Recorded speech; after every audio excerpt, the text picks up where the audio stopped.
This just in from Moscow. President Vladimir Putin says Russia is now ready to deploy a new hypersonic nuclear missile as soon as next year. This is all according to Reuters.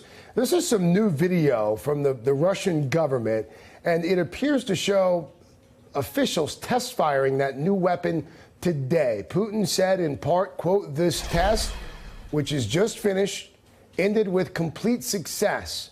From next year, 2019, Russia's armed forces will get the new intercontinental strategic system Avangard. It's a big moment in the life of the armed forces and in the life of the country. Russia has obtained a new type of strategic weapon." All of this coming as the U.S. prepares to pull out of the intermediate range nuclear forces treaty with Russia. NBC News foreign correspondent Lucy Kavanaugh, she is in London with a little bit more on the significance of this new weapon. Lucy, what can you tell us? Hey, Craig. Well, I would take this news with a giant grain of salt. The Russians have been trying to develop a hypersonic weapon system for a while now. Folks at the Pentagon have been concerned, but also skeptical about their ability to do so successfully. If you remember back in March, Putin had this big press conference where he unveiled a whole host of different new weapons, including this Avangard missile system. That's what they're calling it. It's an intercontinental range missile, which the Russians claim, and again, we have no way of verifying this, travels at either 5 to 20 times the speed of sound. They say it can withstand temperatures of nearly 4,000 degrees Fahrenheit. Putin previously touted this thing as invincible because there's no missile defense system for something flying at hypersonic speed. So they say they carried out a test of this thing today. The Russians say this Avangard glider missile was launched from a military base in the southern Ural Mountains, Kamchatka, which is nearly 4,000 miles away. Russian television showed footage of something being launched. They released video of Putin watching the whole thing from a Ministry of Defense control room. I know you're seeing the footage right there on the screen. The Russian president, as you say, Craig, claiming the launch was a success. He says the first regiment armed with missiles carrying these Avangard gliders will be deployed in Russia next year. But again, it's just not something that we can verify. The threat of this kind of missile is that you can't really defend against it. So it is an escalation of tensions by Russia, but it's an escalation that we've seen for some time now in a variety of spaces. There was that brazen Russian attack on Ukrainian ships in the Kerch Strait. Some experts say that was Putin's way of testing NATO to see how the alliance will respond.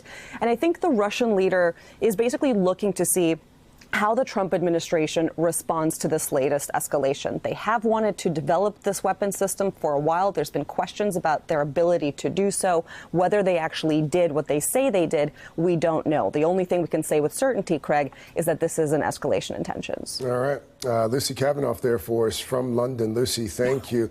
MSNBC foreign policy contributor Evelyn Farkas is also a former Deputy Assistant Secretary of Defense. She joins me here on this Wednesday. And, let's start there. Again, we should point out Lucy's correct in making sure we all understand that this is from Russia. We haven't been able to independently verify this.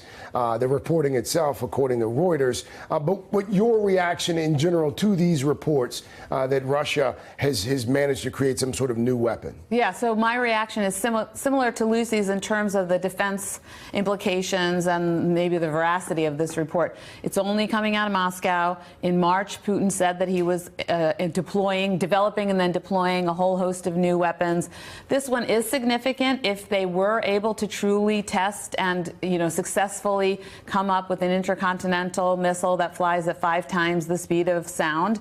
Basically, that missile would be more maneuverable. It would be harder to track and counter. So in that respect, President Putin's right, but we don't know whether he succeeded, and we don't know whether they would be capable of fielding it even if they succeeded in a year. We also have to step back and realize, of course, the United States is also developing this kind of missile capability, and by the way, so are the Chinese. So it's not, the reason I find it disturbing is not necessarily that in and of itself maybe the Russians did, make some advances. Yeah. It's the signaling. It's exactly what Lucy said. The Russian president is testing our president He's testing our alliances. And by the way, not just our European alliances. There's a lot of focus these days, on NATO, rightly so. We can talk about NATO and how our president's attacking it all the time, and Putin would like him to continue to attack it, and what the Russians have done in terms of taking out an all-out maritime assault on Ukraine, taking those sailors hostage. They still haven't returned them along with the ships.